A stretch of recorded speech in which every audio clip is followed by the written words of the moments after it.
Do you, you said that those discussions were constructive. Were you blindsided this morning when you woke up and realised this is what Facebook had done? Well, we certainly weren't given any notice by Facebook, and you're right, I spoke to him over the weekend, but I also spoke to him this morning. We had a pretty lengthy conversation, around half an hour, and it was constructive. I think there's some differing interpretations as to how the code would work, and we talked through some of those elements, and we're happy to help clarify some of those issues with Facebook, because as Paul said, we want commercial agreements under the code, we want to implement and legislate the code, and we want the major players to stay here in Australia and to keep providing the services to Australians that Australians so enjoy.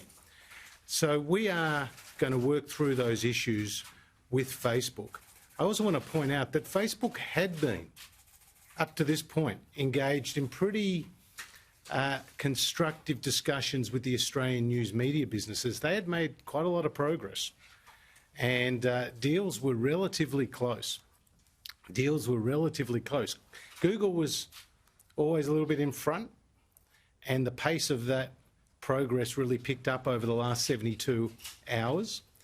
But the Facebook had made significant progress, and they are committed to paying for content, and they did tell me that they like being here in Australia. So we will look at their actions today. We'll hear from them in the coming days, and we'll see if we can find a pathway forward. But the Morrison government's position is very clear. We will legislate this code.